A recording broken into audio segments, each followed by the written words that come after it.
da'iyan ila ridwanih. Allahumma shalli wa sallim ala nabiyyina Muhammadin wa ala alihi wa ashabihi wa ikhwanihi. Allahumma la sahla illa ma ja'altahu sahla wa anta taj'al hazna idza syi'ta sahla. Allahumma 'allimna bima yanfa'una wa anfa' bima 'allamtana wa zid lana ilman wa amala. Alhamdulillah, segala puji bagi Allah Subhanahu wa taala yang masih berkenan untuk memberikan kepada kita ribuan nikmatnya ya. Yang mana di antara nikmat tersebut ada nikmat yang kita minta dalam doa-doa kita, ada juga nikmat-nikmat yang tidak kita minta dalam doa-doa kita. Nah, teman-teman sekalian yang dirahmati Allah Subhanahu wa taala, logikanya seperti ini. Kalau seandainya ya nikmat yang tidak kita minta saja itu kita diberikan oleh Allah Subhanahu wa taala, dikasih sama Allah oleh nikmat-nikmat tersebut, maka apalagi yang kita minta. Hanya saja Allah Subhanahu wa taala tahu apa yang baik bagi kita dan apa yang buruk bagi kita. Maka Allah memilih apakah mengabulkan doa tersebut atau yang kedua ya menunda ya karena kita belum siap untuk menerima anugerah tersebut, atau yang terakhir diubah, diganti dengan sesuatu yang lebih baik. Nah, salawat serta salam semoga tetap tercurah dan terlimpah kepada baginda kita Nabiullah Muhammad SAW, yang mana atas jasa beliau kita menikmati ya indahnya iman di dalam diri kita ya, kita merasakan manisnya beribadah kepada Allah Subhanahu wa taala, yang mana kalaulah tanpa Nabi Muhammad SAW sepertinya nikmat itu tidak akan kita rasakan. Dan teman-teman, kita selaku umatnya Nabi Muhammad SAW kita patut berbahagia. Karena kenapa? Karena di antara umat-umat Nabi yang lain, yang pertama kali masuk surga adalah kita. Ya, Nabi SAW adalah orang pertama yang masuk ke dalam surga, dan Nabi Muhammad SAW tidak akan masuk ke dalam surga kecuali kaumnya, ya, umatnya ikut masuk. Maka berbahagialah kita. Nah, salah satu cara kita untuk ya menunjukkan rasa berterima kasih kita itu adalah dengan mengucapkan sholawat.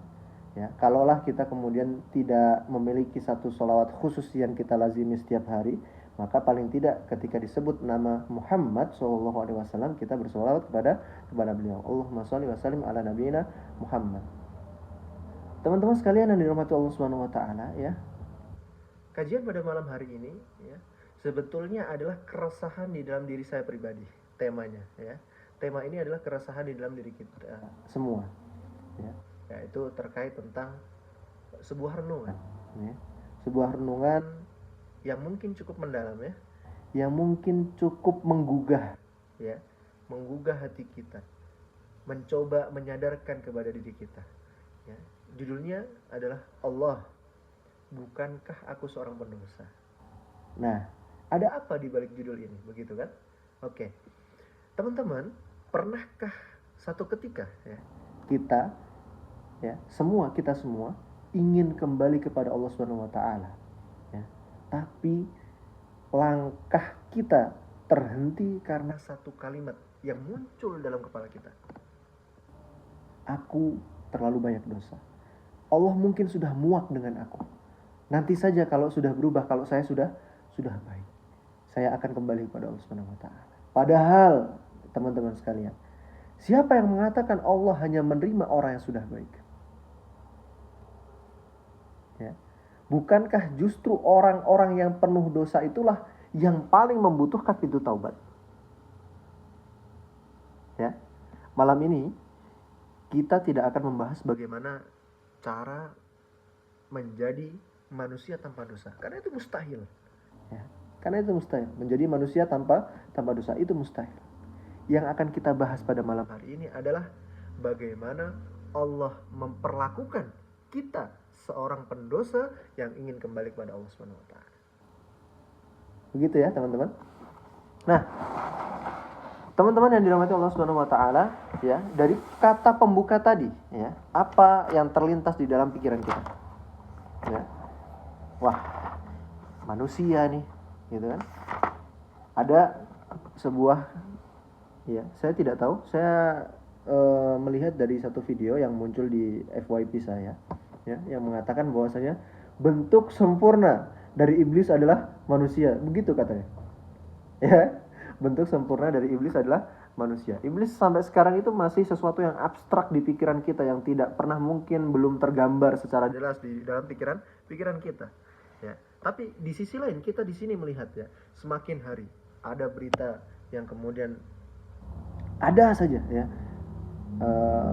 kericuhan, kemudian ada kerusuhan dan semua keburukan yang pernah dilakukan oleh manusia. Nah, baik. Pada poin ini kita akan membahas tentang hakikat manusia. Ya, tentang hakikat manusia. Teman-teman, ada sebuah kitab yang berjudul Al-Fiqhul Akbar ya, yang mana kitab ini dinisbatkan kepada Al-Imam Abu Hanifah. Al-Imam Abu Hanifah. Yang mana kitab ini ya dinisbatkan atau seolah-olah kayaknya ya penulisnya ya adalah salah satu di antara 4 imam madhab, yaitu Imam Abu Hanifah. Namanya Nu'man bin Bashir. Ya, Nu'man bin Bashir. Di dalam kitab tersebut ya ada satu pasal yang menjelaskan tentang ya bagaimana Allah Ta'ala menciptakan manusia. Ya. Dan nanti setelah pembahasan itu ada juga pembahasan yang lain turunan daripada pembahasan tersebut, yaitu apa? Manakah yang lebih mulia antara malaikat atau manusia? Nah, pokok daripada pasal tersebut adalah teman-teman, sesungguhnya manusia itu diciptakan oleh Allah Subhanahu wa taala dengan 2 hal. Oke, kita ulang dari awal. Allah Subhanahu wa taala menciptakan malaikat ya. Kita malaikat dulu. Hanya dengan akal saja. Dan Allah Subhanahu wa taala tidak menciptakan malaikat itu dengan nafsu atau syahwat. Sehingga sudah merupakan satu kewajaran ya. Sudah merupakan satu hal yang biasa kalau kita mendengar malaikat itu taat kepada Allah Subhanahu wa taala. Ya, sebagaimana Allah firmankan dalam Al-Qur'an, la ya'sunallaha ma amarahum wa yaf'aluna ma yu'marun. Malaikat itu ya tidak bermaksiat kepada Allah Subhanahu wa taala dan senantiasa melakukan apa yang diperintahkan oleh Allah Subhanahu wa taala. Nah, begitu juga teman-teman. Allah menciptakan binatang. Ya. Allah menciptakan binatang itu teman-teman, ya, kucing, ayam, bebek dan semua binatang-binatang yang lain yang ada di sekitar kita dan mungkin sering kita temui. Allah menciptakan mereka semua itu dengan syahwat saja, dengan nafsu saja, ya, dan tidak memiliki akal. Oke, mungkin punya otak, mungkin punya cara berpikir dan sebagainya macamnya, tapi tidak sepenuh dan tidak sekomplit manusia. Ya, maka di sini Allah Ta'ala menciptakan binatang itu dengan syahwat. Maka sudah sewajarnya binatang itu hidup seenaknya, ya, berak di sembarang tempat, ya, makan semaunya dia, tidur semaunya dia, gitu kan, hidupnya tidak terurus, ya, karena sudah wajar, karena diciptakan tidak memiliki akal. Sedangkan manusia teman-teman ya, manusia itu diciptakan dari akal, ya, dan juga syahwat. Allah berikan keduanya, akal dan syahwat. Nah, kata Imam Abu Hanifah ya, beliau mengatakan bahwasanya seandainya manusia ini menggunakan akalnya, ya, dan akalnya itu mengalahkan nafsunya, maka dia punya potensi untuk lebih mulia daripada para malaikat. Karena kenapa? Al jaza'u min jinsil amal. Ya, sesungguhnya balasan daripada satu perbuatan adalah seberapa berat, ya, seberapa bobotnya, ya, daripada pekerjaan tersebut atau perbuatan tersebut. Nah, Allah ya menilai ya usaha manusia, ya. Malaikat tidak memiliki keinginan untuk bermaksiat, maka sudah wajar dia taat. Tapi manusia, dia punya keinginan untuk maksiat, ya. Dia punya rasa malas, dia punya rasa ngantuk, dia punya rasa lapar. Tapi dia menyingkirkan semua itu, ya, untuk menjalankan ketaatan kepada Allah Subhanahu wa taala. Nah, ini nilai lebih kita. Maka kita punya potensi untuk lebih mulia daripada malaikat. Ya. Tapi teman-teman, begitu juga kita juga punya potensi lebih buruk daripada binatang. Ya. Kenapa? Karena Allah ciptakan binatang hanya dengan syahwat tadi, kan? Tapi manusia Allah ciptakan dengan akal. Maka kalau syahwatnya mengalahkan akalnya, maka dia lebih buruk daripada binatang. Dia punya modal loh untuk berbuat baik. Dia punya modal untuk berbuat taat. Dia punya ya modal untuk kemudian bisa ya menilai yang benar dan yang salah. Akan tetapi dia tetap terjerumus dalam kesalahan. Nah, maka di sini manusia adalah lebih buruk daripada binatang. Nah, maka teman-teman sekalian ya, yang dicintai oleh Allah Subhanahu wa taala ya. Pertama, manusia ya itu ada beberapa istilah di dalam bahasa Arab ya. Dalam Al-Qur'an Allah menyebut manusia itu dengan beberapa istilah, beberapa sebutan, beberapa panggilan. Yang pertama ada an-nasu ya. An-nasu disebutkan 65 kali dalam Al-Qur'an. Ya. Kemudian juga Allah juga menyebut manusia dengan kalimat al-insan. Ya. Al-insan. Nah, kalimat nas dan insan ini merupakan satu akar kata yang sama, berasal dari kata nasia. Ya, nasia. Yang mana arti daripada nasia ini adalah lupa. Maka hakikat manusia, dia adalah seorang pelupa. Sifatnya ini sudah sifat dasarnya, pelupa. Kemudian Allah juga menyebutkan ya manusia dengan kata al-bashar. Ya, al-bashar itu berarti satu yang zahir, satu yang tampak. Karena kenapa? Karena manusia ya adalah makhluk yang tampak, tidak sebagaimana jin yang makhluk yang tidak bisa dilihat. Akan tapi apa? Manusia adalah sesuatu yang tampak, fisik, ada fisiknya. Nah, begitu. Bashar disebutkan 36 kali di dalam Al-Qur'an. Nah, maka teman-teman sekalian ya, Allah menciptakan manusia tidak sebagaimana malaikat ya.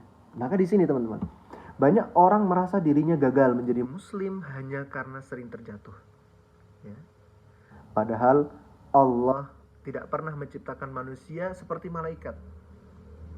Manusia diciptakan oleh Allah memiliki syahwat, memiliki hawa nafsu, memiliki kelemahan, bahkan memiliki kemungkinan untuk salah sebagaimana saya sebutkan tadi ya. Allah Ta'ala berfirman dalam surat An-Nisa ayat yang ke-28, wa khuliqal insanu dha'ifa. Ya. Dan manusia itu diciptakan dalam keadaan yang lemah. Ya. Nah, bukan berarti lemah ini menjadi alasan bagi kita untuk bermaksiat. Ya. Tapi Allah mengabarkan sejak awal bahwasanya kelemahan ini merupakan bagian daripada fitrah manusia, bawaan manusia. Rasulullah SAW bersabda, kullu bani adama khoton. Setiap anak cucu Adam itu pasti pernah salah. Pasti pernah salah. Wa khairul khotoina at-tawwabun. Tapi ada lanjutannya. Dan sebaik-baik orang yang pernah melakukan kesalahan adalah mereka yang bertaubat. Hadis diriwayatkan oleh Al-Imam Tirmidzi dalam Sunan At-Tirmidzi nomor 2499. Perhatikan teman-teman, ya. Perhatikan. Bukan sebagian, bukan mayoritas, tapi setiap anak Adam. Artinya tidak ada manusia yang bersih dari dosa. Yang membedakan hanyalah siapa yang kembali kepada Allah Subhanahu wa taala. Ya. Kita belajar banyak, terutamanya adalah dari kisah Nabi Adam alaihissalam. Ya. Dosa yang pertama kali atau kesalahan lah, kita pakai bahasa yang lebih sopan. Kesalahan pertama yang dilakukan oleh manusia bukan dilakukan oleh Fir'aun. Ya. Kesalahan yang pertama ya, yang dilakukan oleh manusia bukan dilakukan oleh Qarun. Siapa lagi? Sebutkan. Namrud. Ya. Tidak. Tapi kesalahan pertama yang dilakukan oleh manusia adalah Nabi Adam alaihissalam. Ya. Ketika dihasut oleh syaitan, ketika dihasut oleh iblis, memakan buah dari pohon yang Allah Ta'ala larang. Namun ya, yang membuat Adam mulia, yang membuat Nabi Adam alaihissalam ya diperintahkan malaikat untuk bersujud kepada beliau bukan karena beliau tidak berdosa, melainkan karena ilmu beliau dan karena beliau segera menangis dan bertaubat.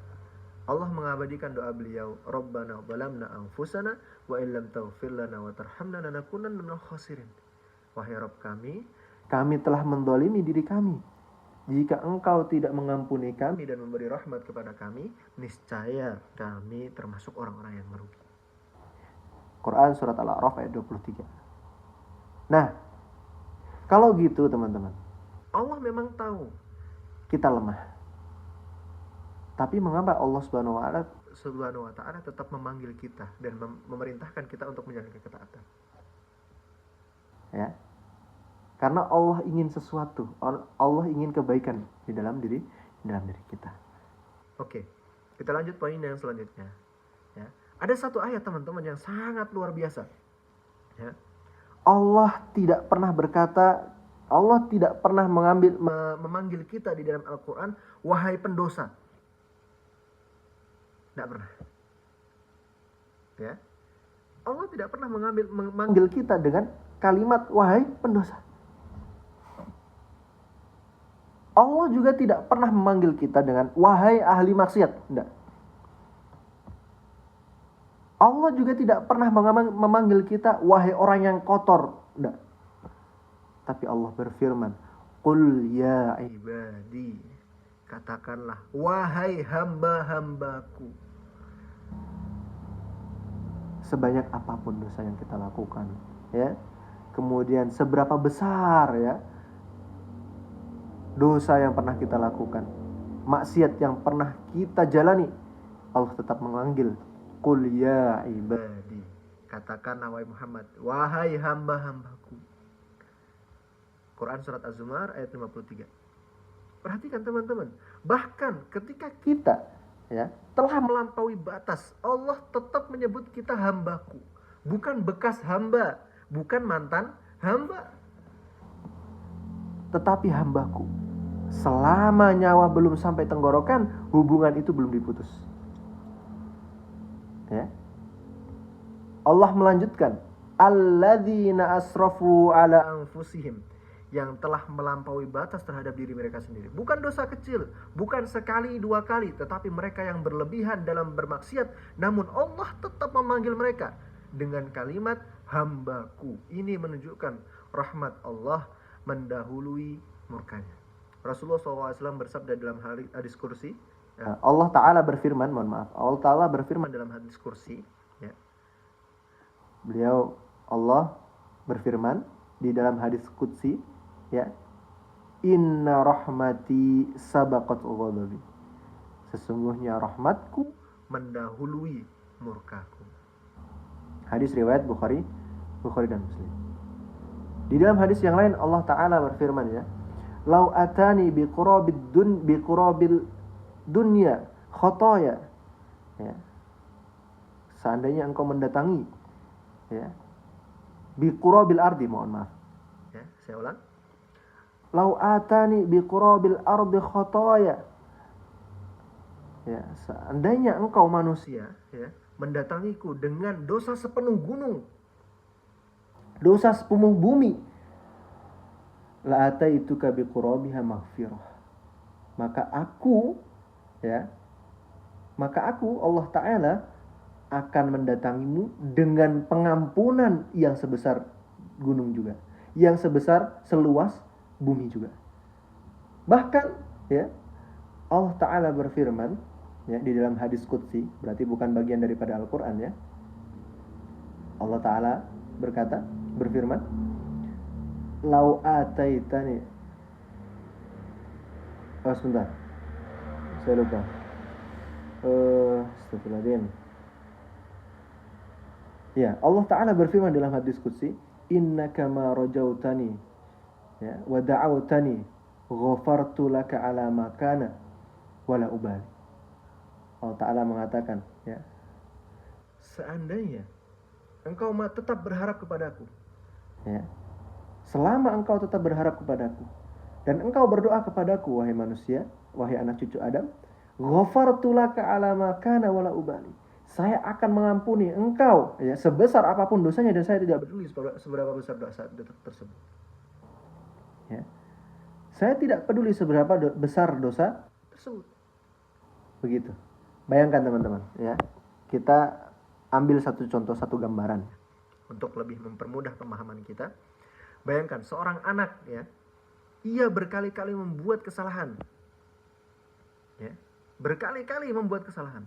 Lalu suatu hari ia pulang, ya kan? Satu anak nih nakal banget nih, ya, ada aja ulahnya, gitu, ada aja kelakuannya, gitu kan? Tapi kemudian ketika ia pulang ke rumah, ibunya tidak akan berkata, kalau ibunya masih punya akal sehat ya. Karena semakin belakangan ini subhanallah ya, makin banyak manusia-manusia aneh. Nah, ini kalau naluri keibuannya masih utuh ya.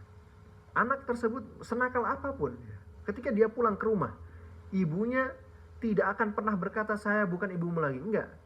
Tapi ia memeluk anak itu ya, kemudian memaafkan ya, meskipun bersalah maafin lagi, salah maafin lagi, salah maafin lagi. Kalau saja kasih sayang seorang ibu terhadap anaknya aja seperti itu ya, maka bagaimana dengan pengampunan Allah? Padahal Rasulullah SAW bersabda bahwasanya Allah lebih sayang kepada hambanya daripada seorang ibu sayang kepada anaknya ya. Nah teman-teman ya, dari sini kita sudah melihat betapa luasnya ampunan Allah ya.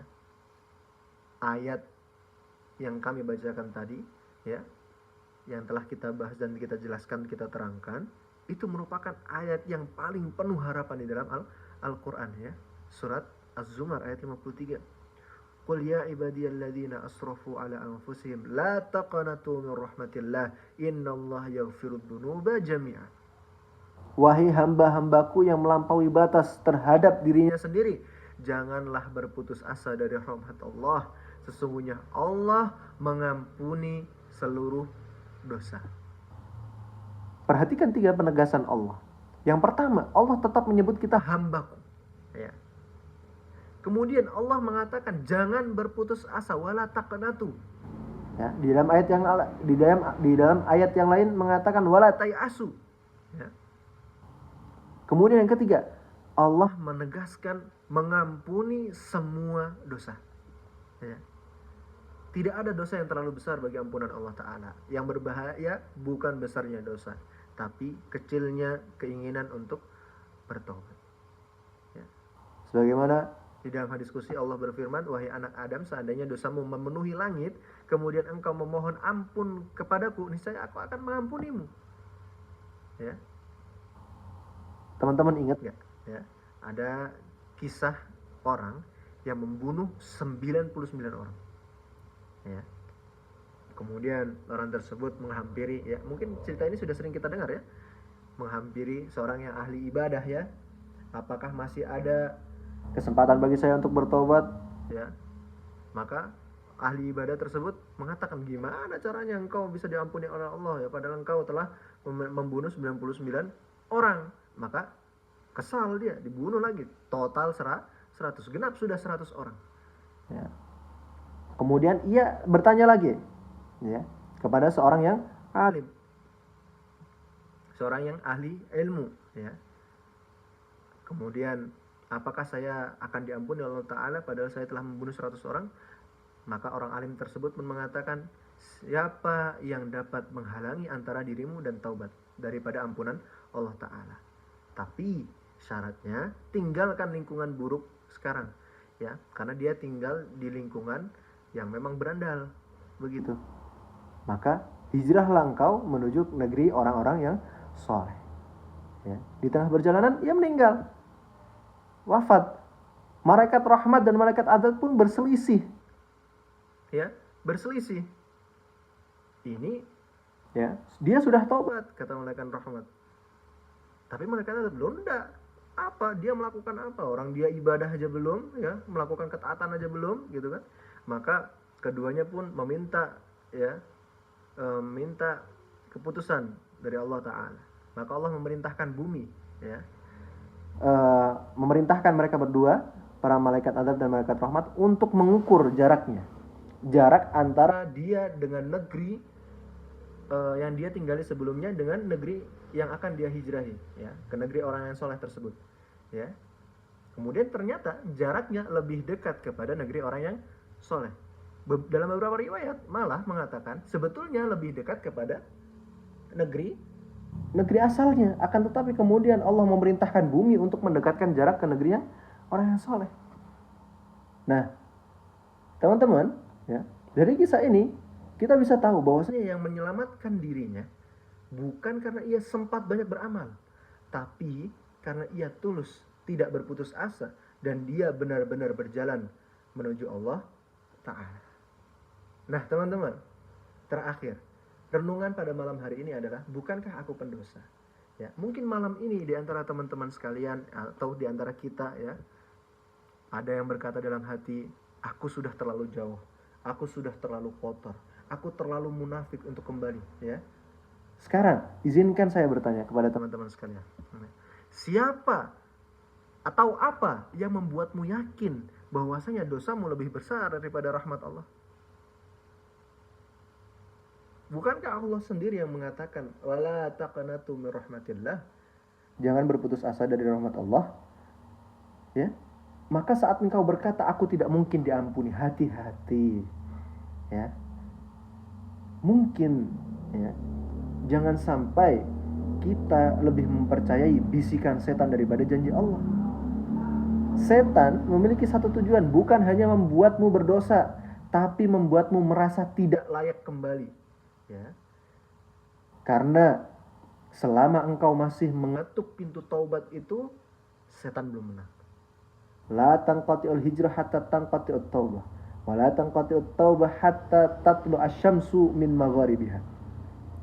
Sesungguhnya syariat hijrah itu tidak akan terputus kecuali ya setelah terputusnya taubat. Dan taubat itu, pintu taubat itu tidak akan ditutup kecuali kalau matahari terbit dari tempat tenggelamnya. Kita masih punya kesempatan ya. Teman-teman ya, ada satu hadis yang mungkin bisa menjadi modal kita untuk bisa optimis lagi ya, bisa kembali lagi, beramal lagi ya, menjalankan ketaatan kepada Allah Ta'ala lagi ya.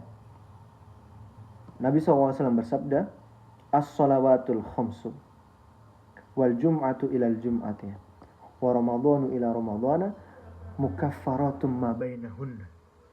Bayangin teman-teman, satu waktu sholat antara satu waktu sholat dengan waktu sholat yang lain, antara satu Jumat dan Jumat yang lain, antara Ramadan dengan Ramadan yang lain ya, itu menghapuskan dosa yang kita lakukan di selang waktu tersebut.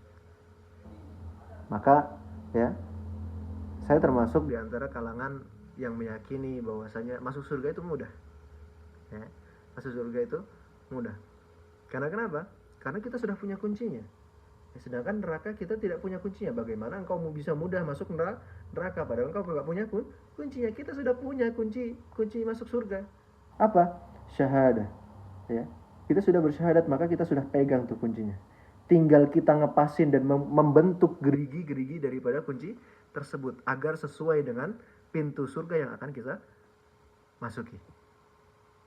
Begitu ya, teman-teman. Terakhir, ya. Penutup, bayangkan ya, teman-teman sekalian, bayangkan pada hari kiamat nanti ya, semua orang membawa amalnya, semua orang membawa pahala dari amal solehnya, tapi engkau datang dengan dosa yang bertumpuk. Engkau pun menunduk, tak sanggup mengangkat wajah. Lalu Allah bertanya kepada engkau, wahai hambaku, mengapa engkau datang? Kemudian engkau menjawab, ya Allah, bukankah aku pendosa?